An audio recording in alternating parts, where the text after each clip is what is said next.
Where are you going so fast? God knows! Then wait, let's have a conference and deliberate on how the situation's to be met. That strong said me utterly upset. This is the worst of many.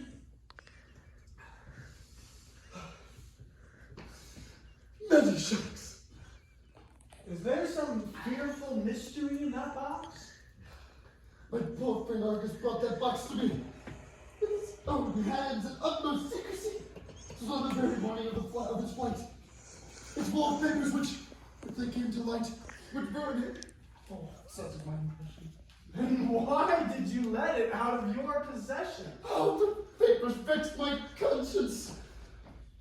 It seems best to ask the council, my pious guest. Oh, that cunning scoundrel company to agree with me that strongbox in his custody, so that, in case of an investigation, I could employ a slight equivocation and swear I didn't have it, and thereby at no expense to conscience. Tell a lie. It looks to me as if you're out on the limb, trusting him with that box, and offering him that deed of gift were actions of a kind which scarcely indicate a prudent mind. With two such weapons, he has the upper hand, and since you're vulnerable, as matters stand, you erred once more in bringing him to bay. You should have acted in some subtler way. Just think of it. Behind that firm face, a heart so wicked and so foul a piece. Oh, I took him in, a hungry beggar, and then, oh my God, I knew the wise men. Henceforth, I'll hate the whole false brotherhood and persecute them worse than Satan ever could. There you go. Extravagant as ever. But why can you not be rational? You never managed to take the middle course, it seems, but jump instead between absurd extremes. You've recognized your recent grave mistake and fallen victim to a pious fate. Now, to correct that error, must you embrace an even greater error in its place and judge our worthy neighbor as a whole by what you've learned of one corrupted soul? Come, just because one rascal made you swallow a show of zeal which turned out to be hollow, shall you conclude that all men are deceivers and that today there are no true believers? Let atheists make that full inference. Learn to distinguish virtue from pretense. Be cautious in bestowing admiration and cultivate a sober moderation. Don't humor fraud, but also don't asperse. True piety, the latter fault is worse, and it's best to err, if err one must, as you have done, upon the side of trust.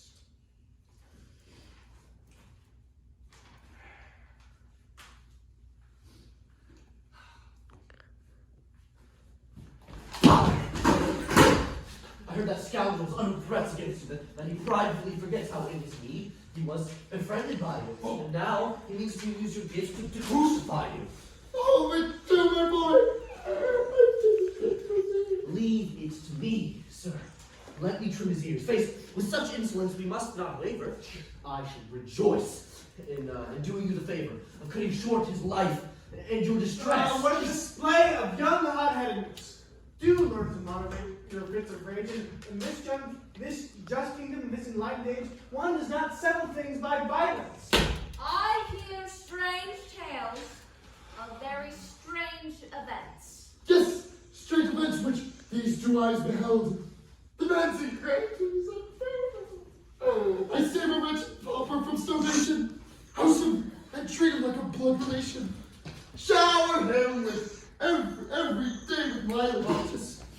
And give him my daughter, and all that I possess. And meanwhile, the unconscionable name tries to induce my wife to miss me. Not content with such extreme rascality, now threatens me with my own morality. And aims by taking advantage of the gifts I gave him out of Christian love to drive me from my house. Ruin me and make me in a pauper as he Poor fellow. No, my son, I'll never bring myself to think him guilty of such a thing. What's that? The righteous always were Oh, speak clearly, mother. Say what's on your mind. I mean that I can smell a rat, my dear. You know how everybody hates him here. That's no bearing on the case at all. I told you 100 times when you were small that virtue in this world is hated ever. Malicious men may die, but malice, never. No doubt that's true, but how does it apply? They turned you against him with a clever lie. I told you I was there and saw it done. Ah, slanderers will stop at nothing, son.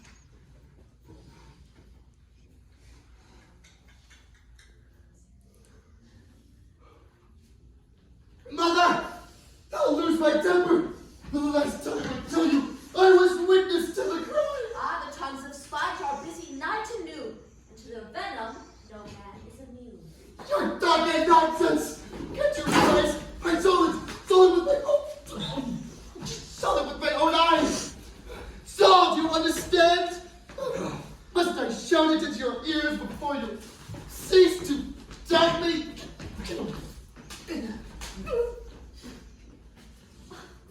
Appearances can deceive, my son. We cannot always judge by what we see.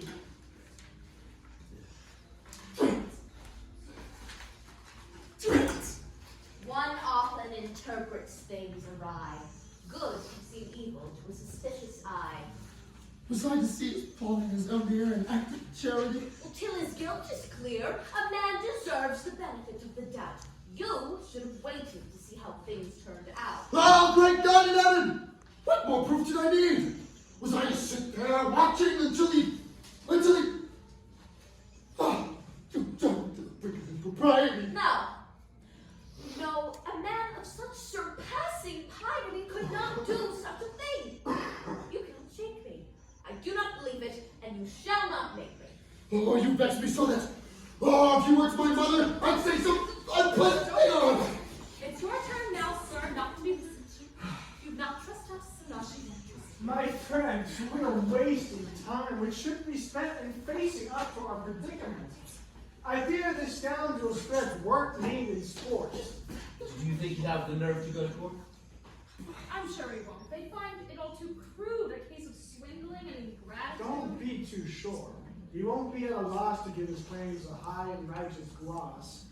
And clever rogues with far less valid cause have trapped their victims in a web of